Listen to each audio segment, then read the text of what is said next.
Donc, on va un tout petit peu se faire plaisir avec un petit tour de cépages blancs. Et donc, quelques cépages que vous connaissez, d'autres moins. Et c'est vrai que je vous ai un tout petit peu pris la tête avec cette histoire des cépages autochtones. Et le premier cépage que je vous donne à boire est un pinot gris.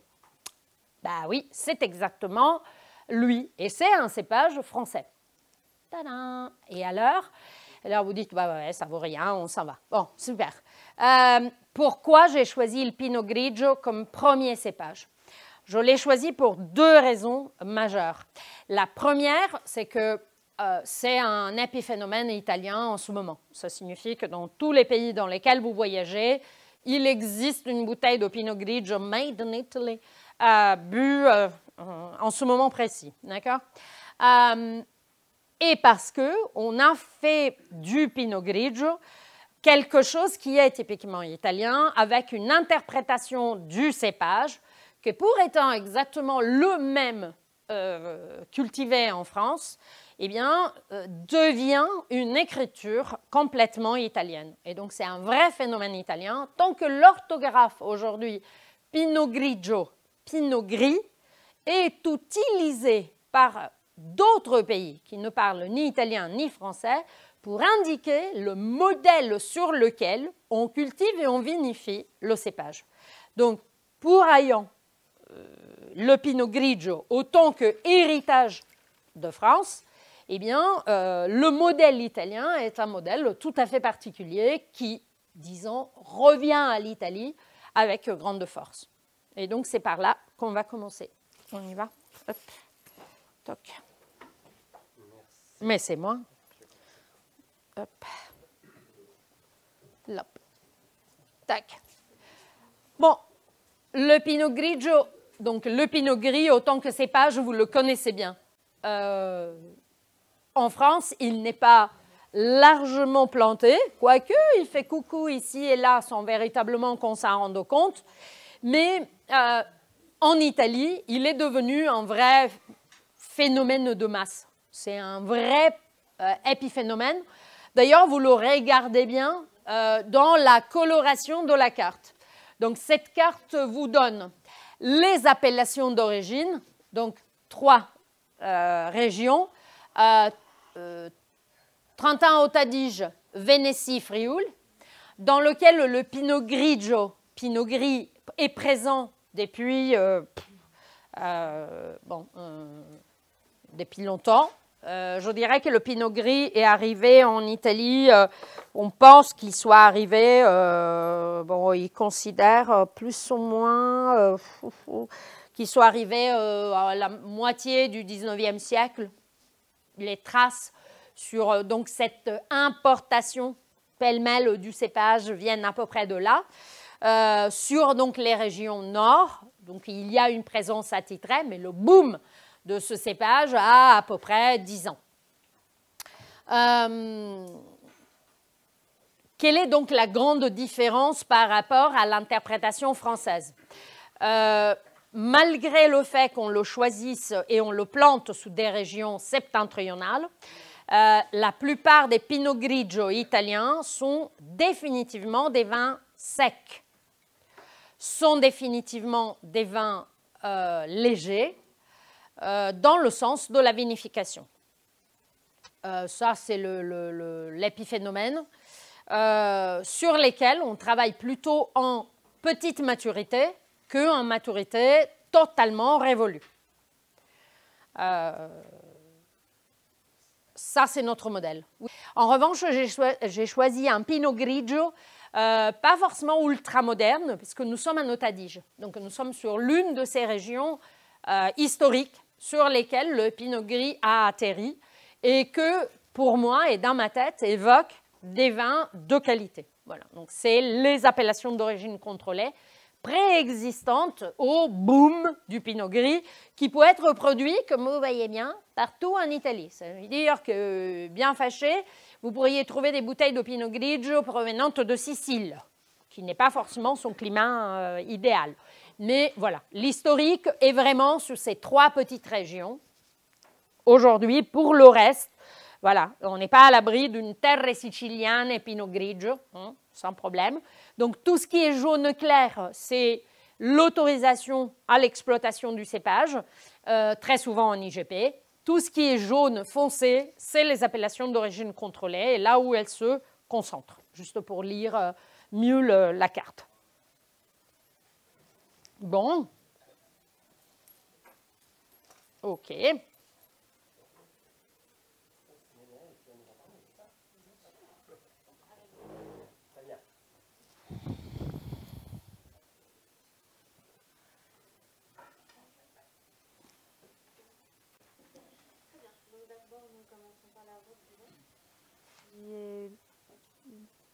Jaune doré, assez pâle avec des reflets brillants, une belle limpidité.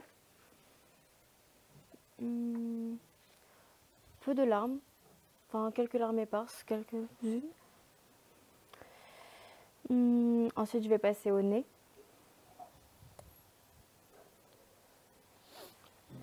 Ce vin possède un nez assez ouvert, très agréable, assez fruité avec un petit côté floral, je trouve. En fruits, je ressens beaucoup de fruits du verger comme la pomme ou la poire, accompagné d'un peu de fruits blancs comme la pêche blanche.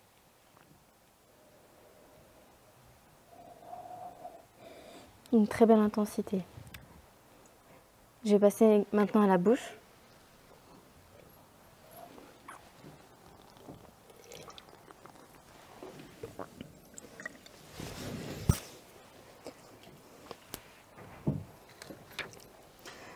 Il possède une très belle expression avec une belle acidité bien présente, bien marquée, assez jeune je pense.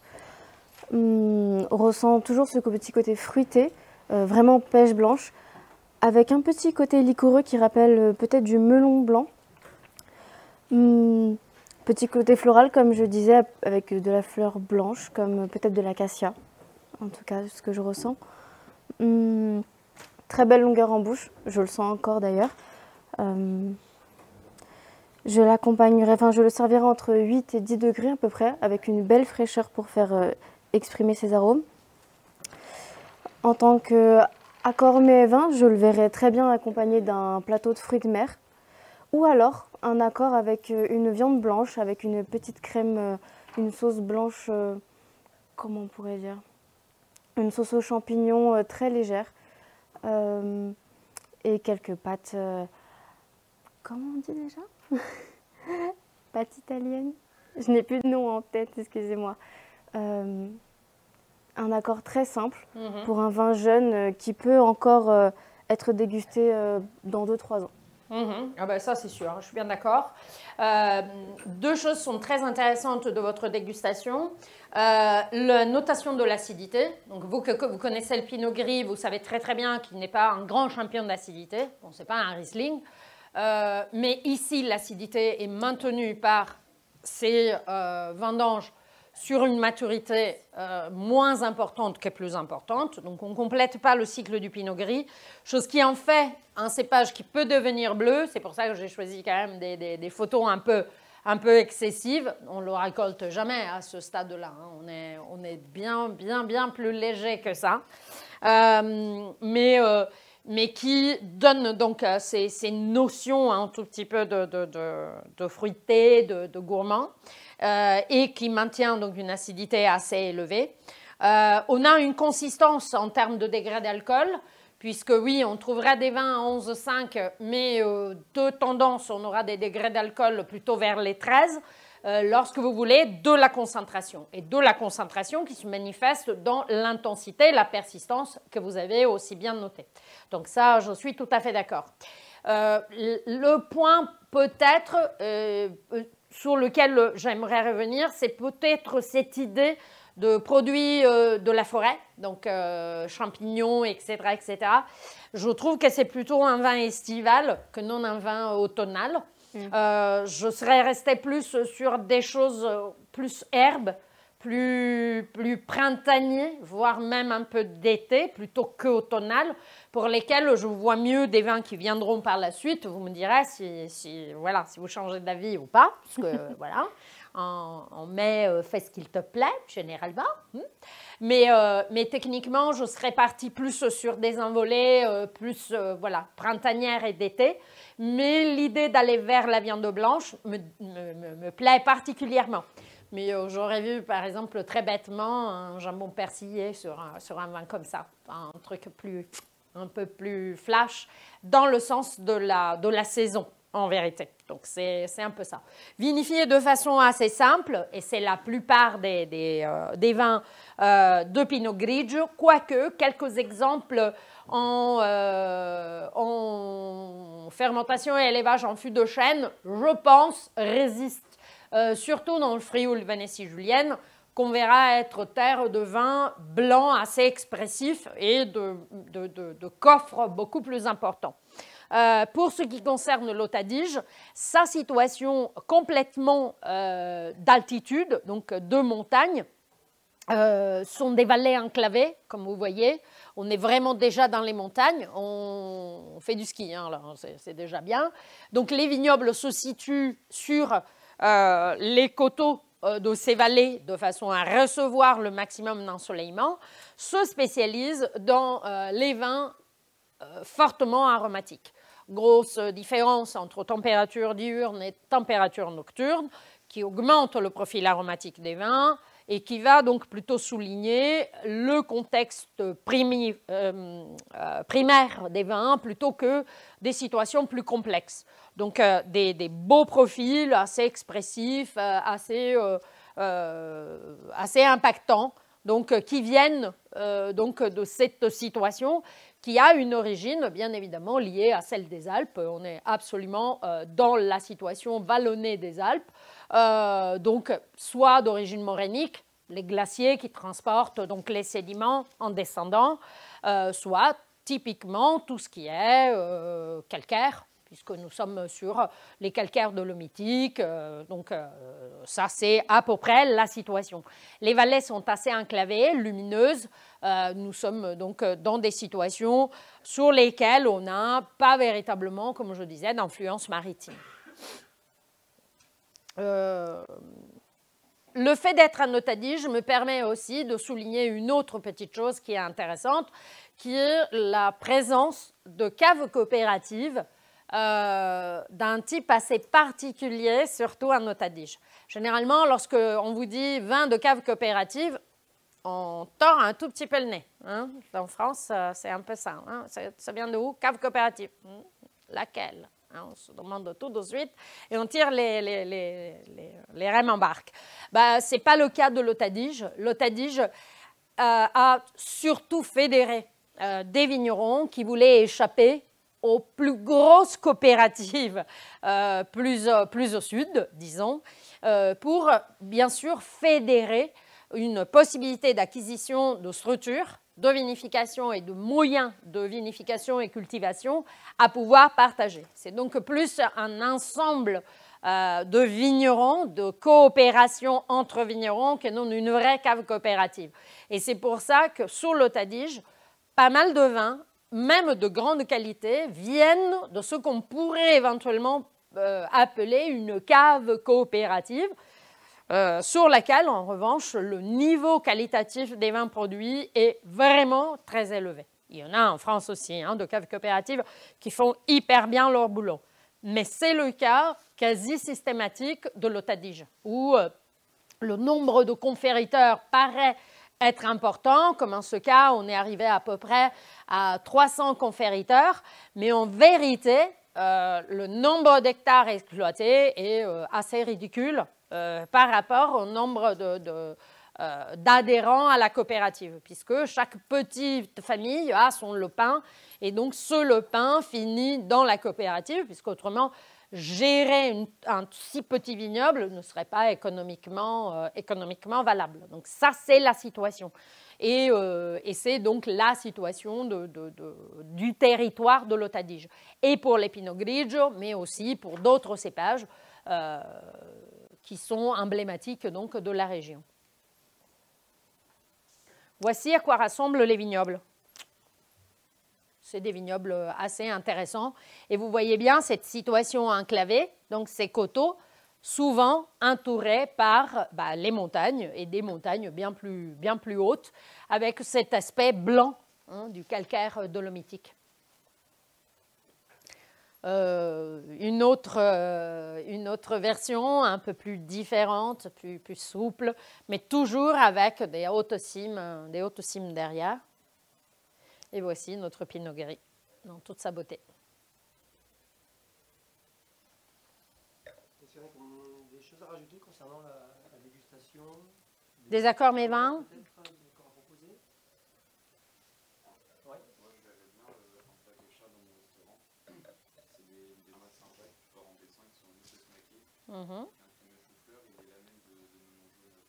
Ah, sympa ça.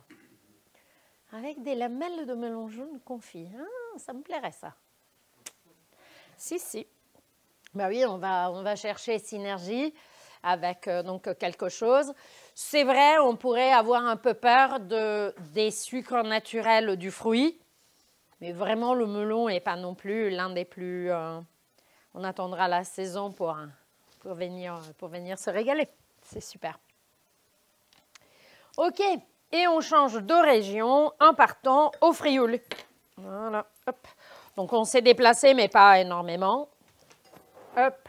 Et on va découvrir donc cette fois un cépage autochtone qu'on appelle le Friulano.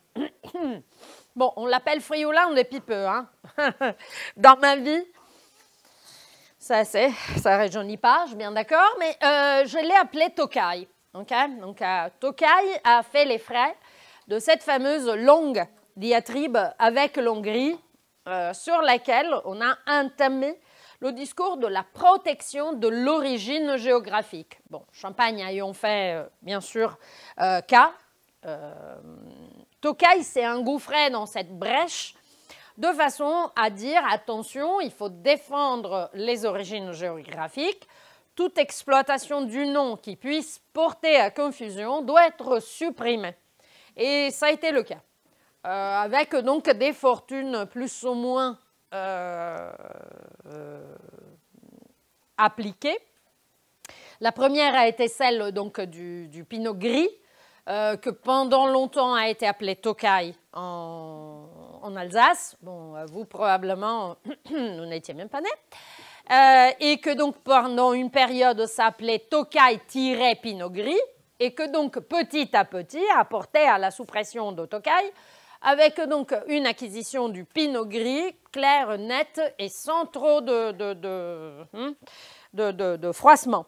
Ben, pour nous, ce n'est pas la même chose. Tokai, T-O-C-A-I, a été une variété qui s'appelait ainsi depuis fort longtemps. Alors c'est vrai, on a essayé de trouver des grappillons historiques pour pouvoir continuer à l'utiliser. On sait qu'on a l'une de nos nobles frioulins qui est partie marier un noble hongrois et qui est parti avec 1500 pieds de Tokai en Hongrie.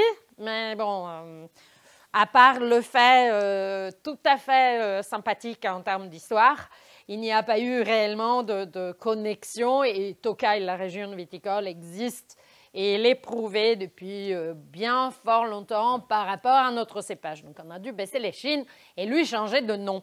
Chose qui fait que donc le Tokai a pris deux noms différents selon la région dans laquelle il a été exploité. On l'appelle Tokai Friulano, donc au Frioul, puisqu'on l'appelait Tokai Friulano, donc on a supprimé Tokai, on a gardé Friulano, mais on l'appelle Thai en Vénétie.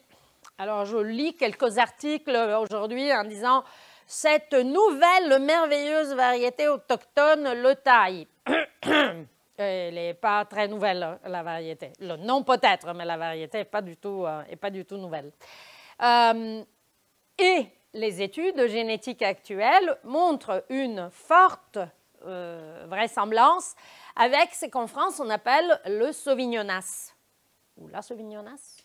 Est-il une femme, un homme, le Sauvignonas. Donc une variante du Sauvignon blanc qu'on trouve parfois même à Bordeaux. Donc elle n'est pas grandement exploitée, mais elle existe.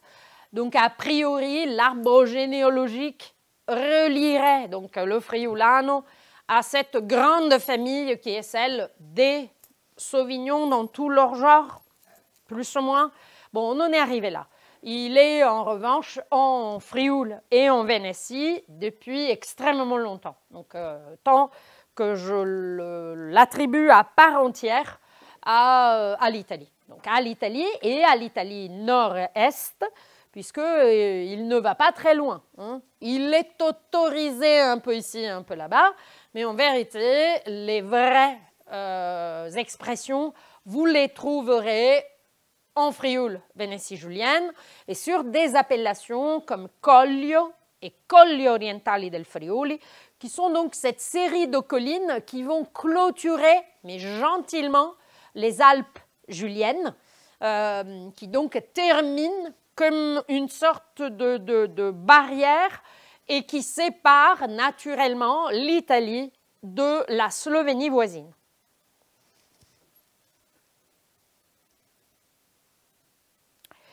L'expression est une expression assez riche, assez dense. On est sur des vins qui sont définitivement secs. On n'y fait rien d'autre que des vins secs. On a de nouveau un niveau d'acidité qui peut devenir un niveau d'acidité assez important. Et on a des vins qui peuvent assez rapidement prendre de la charpente.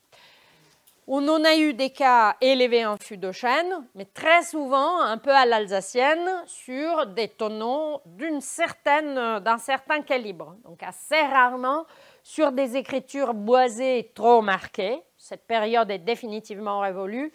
Ça fut une mode dans les années 80, on va vers des vins différents. Et le Friulano se prête aussi à des macérations pelliculaires, puisque l'Italie a en effet adhéré à 100% à cette mode ou tradition qui est celle donc, des blancs vinifiés comme des rouges, soit donc des blancs en contact avec les pellicules. Vous trouvez le phénomène distribué un peu partout. La vinification bourguignonne, donc fermentation et élevage en fût de chêne, ayant rencontré en Italie une première difficulté qui est celle d'un équilibre avec l'acidité. On a des acidités et des alcools qui ne donnent pas un résultat excellent à la bourguignonne. Et du coup, on a essayé de trouver une nouvelle version pour des vins blancs complexes. Et les vins oranges ont paru être une excellente source pour un nouveau modèle, pour des vins différents. On en goûtera un demain, juste pour se faire un tout petit peu à l'idée des vins oranges. Mais je dois dire que le phénomène est très fort. Moi, pour vous, j'ai choisi en revanche une version assez classique, qui est celle donc d'un Friulano récolté à maturité, et puis dans son expression, un nouveau primaire, voire voilà, un tout petit peu plus élaboré, mais sans aller chercher des vinifications particulières qui changent définitivement le profil. Ce qui me paraissait intéressant, c'était celui de vous mettre en évidence le cépage.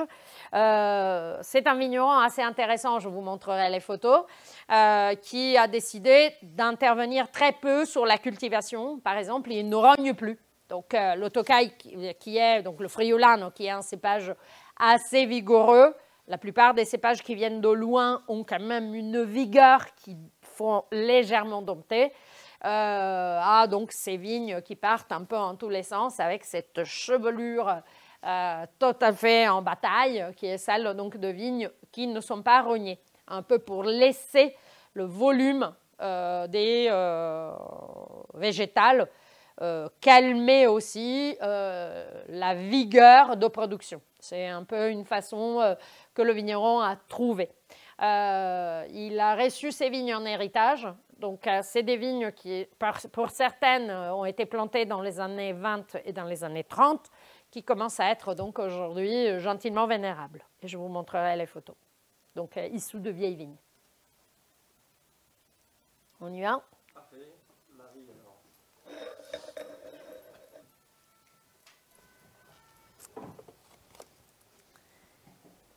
Alors, donc, nous sommes en présence d'un vin blanc à la robe jaune doré, mais pâle. Donc il est limpide, sans dépôt. Mais il est assez clair. Et il a des reflets dorés. Ensuite, donc, le nez il est ouvert et il est net.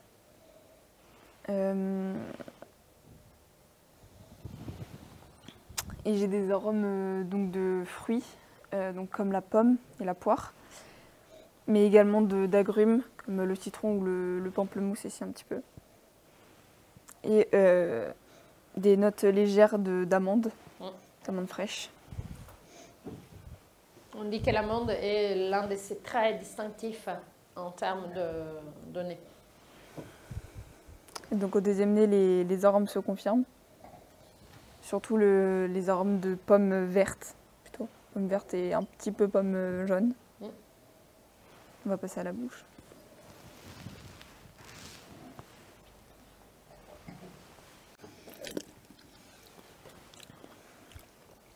Alors l'attaque en bouche, elle est franche, sans être agressive. On ne perçoit pas de défauts apparents. Les arômes du nez se confirment, donc avec la pomme, la poire et également les agrumes et l'amande. Il a une belle longueur en bouche et un corps qui est assez, qui est moyen. Il a pas mal de corps quand même et une belle acidité. La longueur en bouche est assez longue. Je l'ai encore en bouche.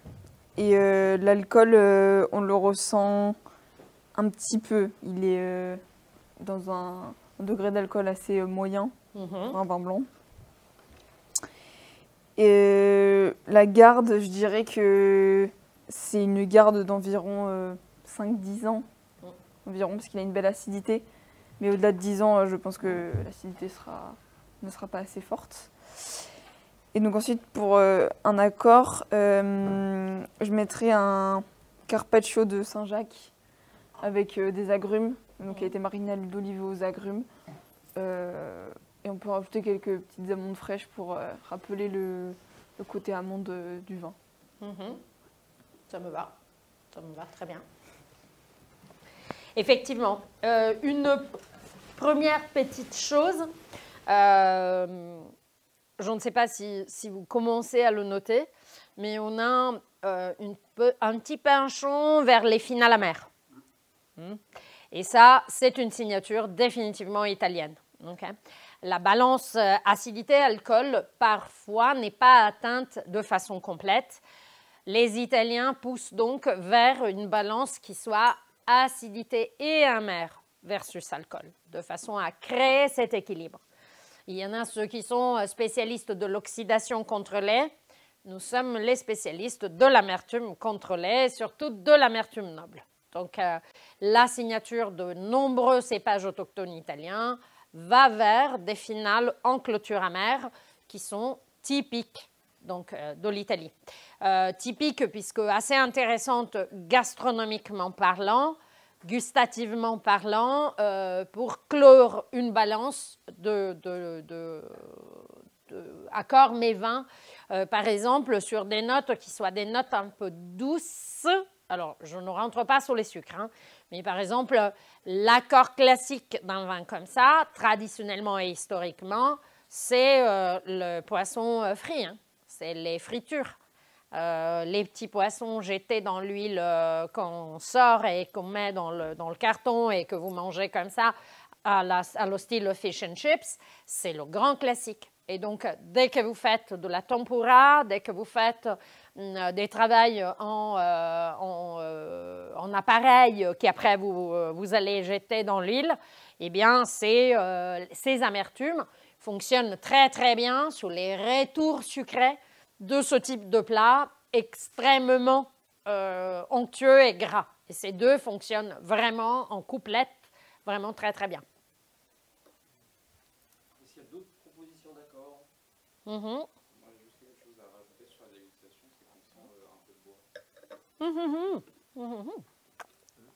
C'est des gros formats. On a des 11 hectos et des 2 hectos et demi, mais c'est des bois utilisés. bien sûr qu'on a déjà une appréciation de secondaire qui apparaissent grandement. Ce n'est pas aussi primaire et aussi poussé que le Pinot Grigio. Sur le Tokai, on cherche quand même un tout petit peu plus de complexité et de volume, mais pas à la bourguignonne. Nous ne sommes pas en petit volume, nous restons modérés par rapport à l'utilisation, de façon à pouvoir toujours prendre un léger recul. Mais je suis tout à fait d'accord avec vous, on a changé de vinification. Justement, pour faire dans mes vins typiquement italiens, et après avoir fait un voyage à Milan pendant cet été, j'ai goûté le risotto à la milanaise. Safran et moelle. Exactement, bah justement, je prends un bon vinaigré que je fais revenir avec des oignons, pour dégrader à la fois, que j'aromatiserai avec le bouillon de safran, justement, et je rajouterai un petit peu de vin blanc. Et en plus de ça, je rajouterai quelques petits copeaux de fruits d'Alba. Vous allez chercher mes... Pour rehausser ces arômes-là, et je pense que ce vin-là ne peut pas empiéter justement sur tous les arômes qui vont être retrouvés dans le plat. Et justement, il reste un petit peu en dessous, mais ça va parfaitement avec l'onctuosité. Sur le safran moelle, je suis tout à fait d'accord. Sous la truffe blanche, je trouve que la truffe blanche va être légèrement surmenée par le safran. Parce que le safran, si vous le faites bien, prend beaucoup de place. Alors, sans discuter de vin, je trouve que bon, la truffe va sur tout, on est bien d'accord. Mais, mais techniquement, si vous regardez bien, la tradition piémontaise a des plats beaucoup plus blindes en saveur de base lorsque vous rajoutez la truffe dessus. Parce que la truffe est quand même à un tout petit moment, c'est une toute petite fenêtre, et donc on lui donne véritablement la place reine du plat. Mais en multipliant les plaisirs, pourquoi pas. J'ai peur que le vin, en revanche, reste légèrement trop jeune pour aborder la truffe blanche. C'est à tenter, hein. Je ne dis pas non, hein. C'est à tenter. Avec la truffe, c'est toujours à tenter. Tu peux nous préparer le petit plat pour demain. Exactement, hein, on est tous là. Oui. On sert notre risotto avec des lamelles de truffe. C'est la truffe en truffe blanche. Mais le chef nous a fait une surprise une fois en nous faisant goûter justement ce plat. C'est tellement onctueux, mais à la fois léger aussi. Après, la truffe blanche, commence à s'en gastronomie, c'est beaucoup plus aromatique. Oui. Donc, je n'ai jamais testé avec la truffe blanche en tout cas. Mais je trouve que c'est un très bon parallèle entre les deux. Non, je suis d'accord. Je vous dis, c'est pour ça que je suis loin de dire non. Ok, donc ça c'est le Frioul. On est ici, donc, sur la base des Colli Orientali. La zone viticole, donc très intéressante, est celle qui suit. Vous voyez bien un peu la frontière. Isonzo et la zone de l'Isonzo est très intéressante également.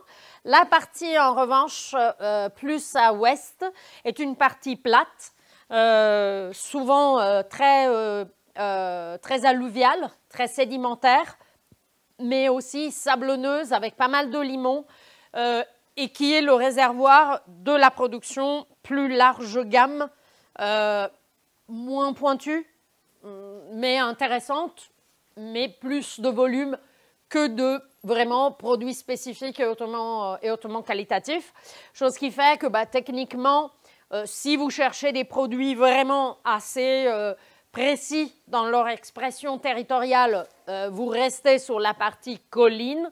Une expression plus générique sera celle que vous allez avoir lorsque vous rentrez en plaine. Et donc ça, c'est effectivement ce qui se passe assez classiquement.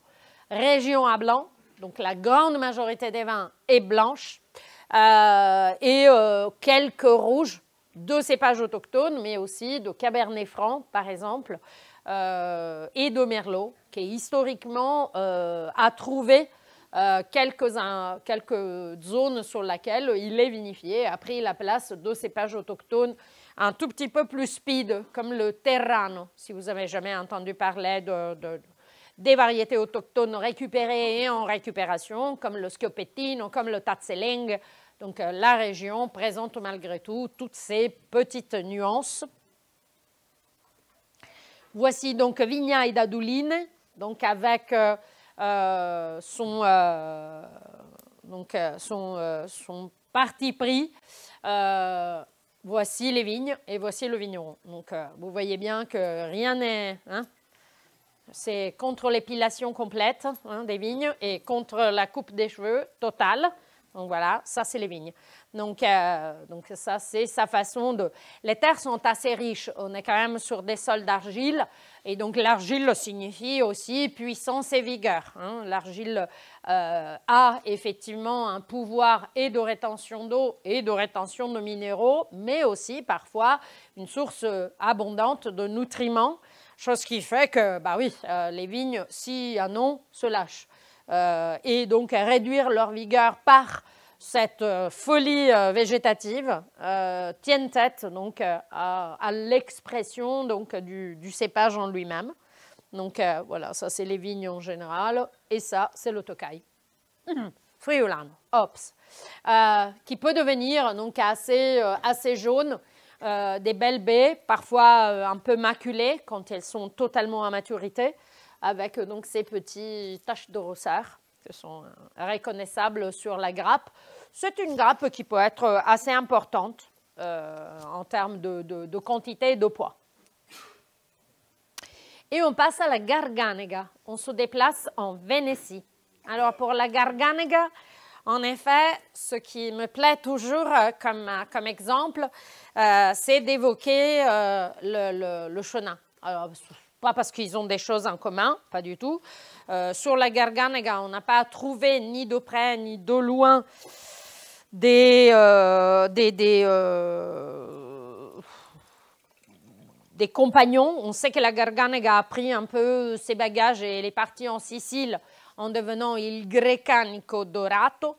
Mais c'est un cépage typiquement italien et on se le tient. Moi, je veux bien, ça me plaît. C'est un cépage extrêmement versatile. C'est pour ça qu'il me rappelle le chenin avec grande force, puisqu'il donne le mieux de soi-même, peu importe la façon dont vous le vinifiez. De sec à doux, de ferme à effervescent. La Garganega a toujours une découpe intéressante sous laquelle pouvoir être vinifié. C'est un cépage fortement aromatique, avec énormément d'arômes en jeunesse, mais aussi avec des arômes en vieillissant, puisque c'est un cépage dont la garde est une garde qui est avérée. Donc il existe sans problème des versions de Garganega qui peuvent vieillir et qui peuvent extrêmement bien vieillir. Il peut faire des vins qui vont de léger à charpenté, ça veut dire que le faire un tout petit peu chargé en termes de quantité d'alcool n'est pas difficile, de concentration, et on le vinifie en quelques rares cas, même en macération pelliculaire. Donc on en a des versions orange. Donc le Garganega, comme vous le voulez, lui se présente. Son appellation phare est l'appellation Soave. Et Soave, c'est un peu croix et délice. C'était le vin préféré de Roméo et Juliette. Non, je plaisante, mais on est à côté de Vérone. Donc il est fort attendible qu'il l'ait goûté, voilà, puisque c'est les vignobles tout autour d'un petit village merveilleux qui est donc Soave avec sa rocca, donc son château et sa forteresse entourée de murs, qui est tout entourée de poiriers. Donc quand vous y montez à la fin de la floraison, je ne vous dis pas, ça fait un peu Japon avec tous ces pétales blanches qui volent, c'est juste magnifique. Et avec laquelle vous dominez donc cette appellation, qui est une appellation assez vaste, assez grande, hyper bien exploitée, il faut dire, et sur laquelle, depuis 20 ans, on travaille avec des améliorations d'origine qui en Italie donc, se proposent avec des mentions géographiques adjonctives, donc MGA. Ça veut dire un vrai zonage relatif à l'origine. Puisque à partir de Soave et jusqu'à toute la Valpolicella, nous allons avoir des premières expressions du volcan, des volcanismes, que traceront un tout petit peu cette route italienne de force. Pour ce qui concerne la Vénétie, le volcanisme est un volcanisme vraiment primitif et il s'agissait d'un volcanisme sous-marin. c'est pour ça qu'on a des résidus volcaniques dans lesquels on a des occlusions de résidus marins, parce que les volcans étaient sous-marins. Mais que petit à petit, avec toutes les transformations, la naissance des Alpes, on fait surface. La mer, en plus d'effluents, a laissé des traces volcaniques donc, qui apparaissent déjà dans Soave. Et la Garganega s'exprime de façon forte lorsqu'elle est sur terrain volcanique.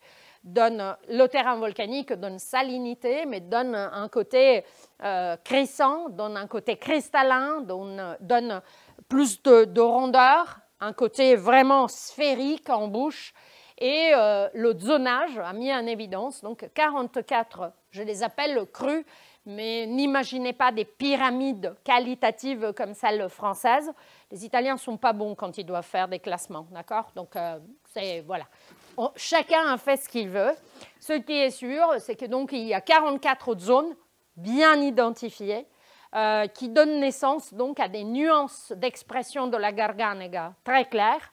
Et donc aujourd'hui, sur une bouteille d'eau Soave, vous pouvez trouver donc une mention géographique à rajouter, voire donc une expression single vineyard, ça vous va l'expression anglaise, c'est peut-être un peu plus clair, donc issue d'un lieu vraiment particulier et d'une vigne spécifique avec des caractéristiques propres. Et c'est ce que vous avez dans votre verre, puisque nous sommes à Contrada Salvarenza, qui est donc un lieu dit bien précis. Contrada, c'est une forme italienne pour indiquer donc la vigne, la provenance, le lieu dit, le cru, si vous voulez.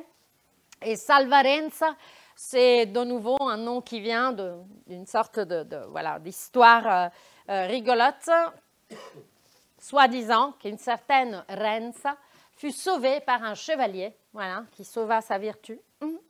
Dans cette, et donc ça a été appelé Salvarenza, puisque Renza fut sauvée exactement dans ce lieu bien précis. Ça, c'est ce qui raconte la légende. Après, on verra bien. Mais bon, c'est trop tard pour en savoir plus. Donc, très joli cépage, vraiment sur une appellation vraiment très intéressante. Dans les années 70, largement distribué, c'était un peu le leitmotiv italien à l'époque. Aujourd'hui, un peu moins sous les réflecteurs. Les expressions de Soave et les vignerons de Soave sont un phénomène que moi je considère être fortement qualitatif. Voyons ce que vous en pensez, vous.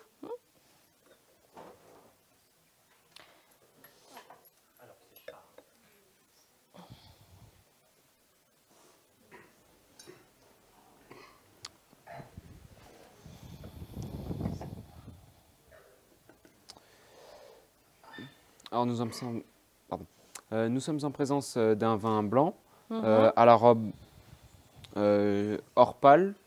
Nous sommes donc sur un vin donc, limpide, brillant, d'une belle intensité, avec des larmes peu éparses. Je vais passer au nez. Le nez net, expressif. Tout d'abord, j'ai ces arômes de fruits blancs, tels que de la pêche, mais également ces arômes de fleurs blanches. Après aération, j'ai également quelques notes de thym et aussi quelques notes de grillé.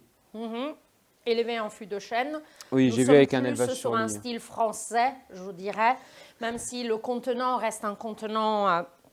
non, c'est 228 litres, c'est bourguignon en plein, ça. Non, ça c'est bourguignon en pleine puissance. Donc voilà, de belles notes grillées. Je vais ensuite passer à la bouche.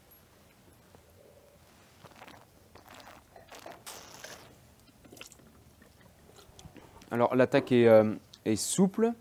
La bouche est assez ample, on a quand même voilà, une belle rondeur. L'intensité d'une belle intensité. Sur la longueur, je dirais 3-4 caudaliers, on est sur une petite longueur. Et voilà, donc si je devais accorder ce vin, je l'accorderais avec des langoustines snackées, accompagnées d'une tombée d'épinards. Et avec une écume de vanille, voilà, pour rappeler ce côté grillé et ce côté bois qu'on peut retrouver voilà, dans le vin. Ça me va très bien. Ouais. Non, non, ça a un côté joliment complexe. On est rentré un peu plus dans le côté automnal.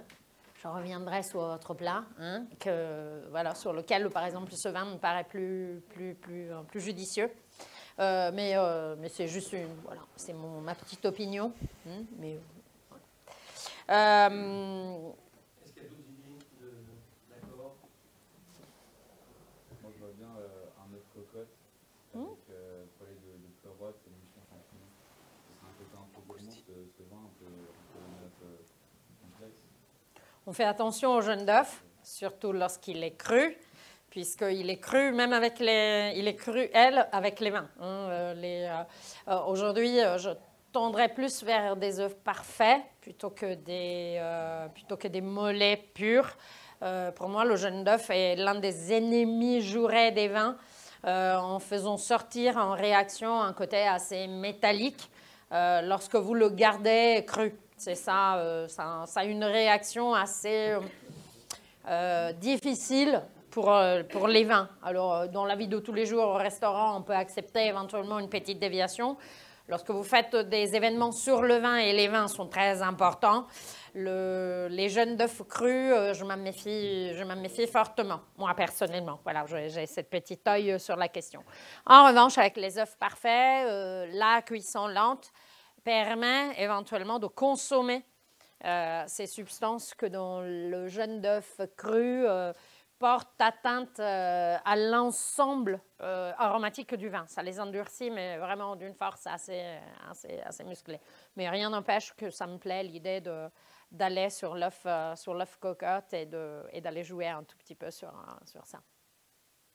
Oui, Romain, tu avais une...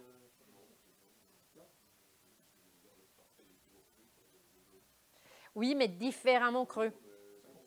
Différemment cru. Même la texture est différente. Il perd un tout petit peu sa liquidité et il va légèrement s'adanser. C'est les miracles de cette cuisson à si basse température, mais beaucoup plus longue. Vous consommez des choses qui sont souvent la cause de la déviation sur le vin. Et du coup, c'est vrai que je vous invite à faire la dégustation entre un mollet classique et un parfait. Et vous verrez que la déviation sur le vin est complètement différente. C'est assez intéressant comme nuance. On y avait quand même pas mal bossé dessus. Du coup, voici la Garganega, voici la Vénétie. Alors, sur la Vénétie, on a dit que c'est ma grosse région viticole. Ici, nous sommes donc sur la bordure du Frioul, donc la partie pleine qui va donc déborder gentiment. Sur la zone donc, de Treviso village. On reprend les collines, en revanche, ici. Ici, nous sommes vraiment sur la descente des Alpes qui vraiment viennent impacter jusqu'à Conegliano et Valdobbiadene, qui sont, donc, on les verra pour le Prosecco, des collines jusqu'à 800 mètres. Donc, on est sur les piémonts des Alpes, on n'est pas sur des petites 200 mètres. C'est des choses assez impressionnantes. Mais là, c'est donc cette zone de plaine et on a de nouveau tout un vallonnement qui reprend donc sur Soave et Valpolicella. Donc cette zone qui reprend un tout petit peu, considérée comme si c'était un peigne, avec donc des vallées qui sont des vallées nord-sud, comme si vous rentriez dans les dents d'un peigne, chose qui fait qu'effectivement, selon cette ondulation, vous avez des sols différents qui donc apparaissent, puisque c'est comme si vous aviez pris un tissu et vous lui aviez fait faire des plis, et donc vous avez des parties du tissu qui sont sorties de façon assez irrégulière, et petit à petit, par la suite, l'érosion a pu escavader et porter à la surface des terroirs anciens. Et c'est ce qui se produit, en effet, le long de cette zone, qui a un microclimat assez particulier, puisque nous avons le lac de Garde, qui est un lac assez important, qui va donc avec son influence et ses brumes un tout petit peu intéresser la zone, bien sûr, de Bardolino d'abord, de Valpolicella et légèrement donc d'éteindre sur Soave. Il n'est pas rare qu'on puisse avoir des versions botrytisées du Garganega, rarement, mais ça se produit. Donc voilà, puisque nous avons des humidités qui viennent de l'Adige, qui va un tout petit peu découper la finale et donc les limites des deux appellations, Valpolicella et Soave, mais on a donc cette influence assez impressionnante donc, du lac de Garde et on a de l'air fraîche qui descend directement des Alpes, donc un microclimat tout à fait particulier qui augmente l'expression aromatique de cépages comme la Garganega, qui est au-delà donc de la Vénétie, on retrouvera sur une autre expression en Sicile. Voici donc la zone viticole dont on parle. Donc Soave est ici. Donc vraiment, ça embrasse gentiment la Valpolicella et donc le lac de Garde qui n'a pas d'obstacle avec donc l'Adige, que comme vous voyez, sigle toute la limite des appellations. Sur la Valpolicella et sur Soave, ça me paraît intéressant d'introduire la notion de classico. Qu'est-ce que ça signifie classico sur une étiquette de vin italien? Puisque là, on l'a, hein, Gini, Contrada, Salvarenza, Vigne Vecchie, Soave, Classico. Qu'est-ce que ça signifie classico sur une étiquette de vin italien? Ça signifie quelque chose, ça ne signifie rien. Vérité ou intox?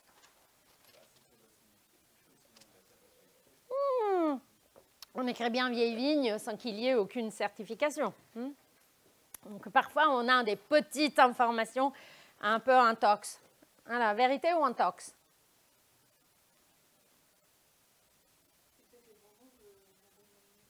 Nope.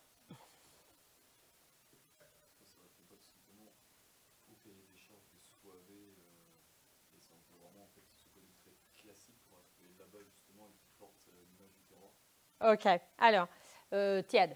Dans le sens, ne vous faites pas prendre par le mot classico en le traduisant classique.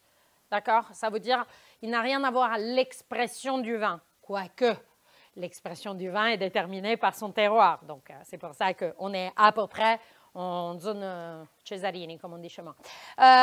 Classico, c'est une mention géographique avant tout. D'accord? C'est une sous-dénomination. La première façon de recadrer le débat sur une appellation qui a pris ses aises est celle de redessiner la zone d'origine du vin même. Classico, comme vous le trouvez sur une étiquette, ça signifie une sous-dénomination, une zone de production restreinte qui est censée être l'originelle, celle dont tout est parti. Donc, classico n'est pas lié à une appellation, peut être attribué à n'importe quelle appellation qui sente le besoin de redessiner des bordures qui soient des bordures originelles. D'ailleurs, vous voyez bien, Valpolicella, Valpolicella classico. Soave, juste à côté de moi, Soave classico. Donc, en prémisse, on recadre le débat sur les limites géographiques dans lesquelles se situent les vignes. Et oui, l'expression est censée être une expression plus dense, plus véridique, si je peux dire ça. Je ne veux pas mettre en discussion le reste de l'expression du vin, mais c'est de là qui est né. Voilà. Donc, géographiquement, cette zone-là est la zone originaire, que par la suite a poussé ses limites plus loin en trouvant d'autres marges et d'autres expressions. Non, pas nécessairement, quoique, mais c'est un petit plus, si vous voulez, une lecture du terroir liée au cœur de l'appellation. Voilà, considérez ça cœur de l'appellation. Alors, généralement pour le classico, on demande quelques notions en termes de rendement, en termes de maturité, un tout petit peu plus ferme par rapport au reste de l'appellation.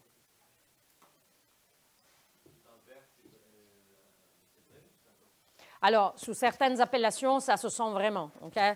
Sur des appellations qui ont vraiment augmenté la surface de façon importante, oui, classico est la première étape pour revenir à un produit plus vrai, sans doute. Ça, c'est souvent de là qu'après démarrent les mentions géographiques adjonctives. Donc oui, revenir au classique, ça signifie vraiment revenir à l'expression. Mais rien n'empêche que, comme pour toutes les appellations, l'appellation fixant le niveau qualitatif minimal à tenir, au-delà de ces frontières, on puisse avoir un vigneron qui s'est posé des limites personnelles bien plus élevées, que donc arrive à faire des vins époustouflants, et parce que ces limites personnelles sont bien au-delà de ce que le cahier des charges impose. Exemple classique, vous prenez la Valpolicella, vous prenez un Romano dal Forno qui n'est absolument pas un Valpolicella classico, et ça fait 40 ans qu'il est au top en termes de prix et en termes de classement, et il est hors de la zona classico. Donc totalement inattendu, mais bien là depuis 40 ans. Puisque ces limites sont des limites bien plus exigeantes que ceux des cahiers des charges.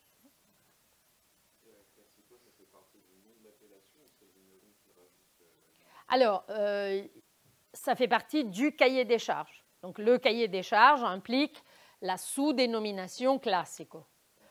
Pour pouvoir éventuellement demander l'appellation classico, il faut que les vignes soient en revanche dans la limite géographique indiquée. Après, vous pouvez faire, comme je dis, un vin excellentissime hors de ces limites, mais la première chose qui définit classico, c'est des limites géographiques à l'intérieur desquelles doivent se trouver les vignes dans lesquelles vous travaillez. Après, pour le reste, vous appliquez le cahier, vous faites les démarches, vous vous faites agréer et vous obtenez l'appellation, donc soit avec classico, Valpolicella classico, mais en prémisse, il y a une limite géographique sur laquelle vous devez, soit vous êtes in, soit vous êtes out. Vous ne pouvez pas éteindre cette notion à la qualité de vos vins. C'est vraiment au départ que géographique. Bien sûr, en essayant derrière de protéger, comme est l'ambition de tout cahier des charges, une qualité minimale en deçà de laquelle vous n'allez pas pouvoir aller. OK? Super. Donc, hop. Voici donc notre vieille vigne, que comme pour la France, n'a pas forcément de certification avérée, donc on y croit. Hop. Bon, ici, on a des vignes qui ont plus de 100 ans, hein, sinon, comment faire pour sauver Rennes? Et donc, du coup, single vineyard, et nous sommes donc sous ces fameux volcans marins. D'ailleurs, je ne sais pas si vous avez fait gaffe à un petit côté crissant, salin, croquant, que vous aviez un tout petit peu en bouche sur les côtés, qui fait penser un tout petit peu à la même sensation un peu de la fleur de sel, qui est typique donc de ces choses. Au plat. Voici Soave et Sarocca, plutôt sympa. Donc le petit village fortifié, c'est un peu la structure des villages de cette zone, avec donc cette petite endement collinaire ici et là. Voici donc les frères Gini dans leur Contrada Salvarenza. Ça, c'est les vignes donc, de Contrada Salvarenza. Et ça, c'est le Soave, voilà, qui devient assez, vous voyez, orangé, assez rosacé lorsqu'il est mûr.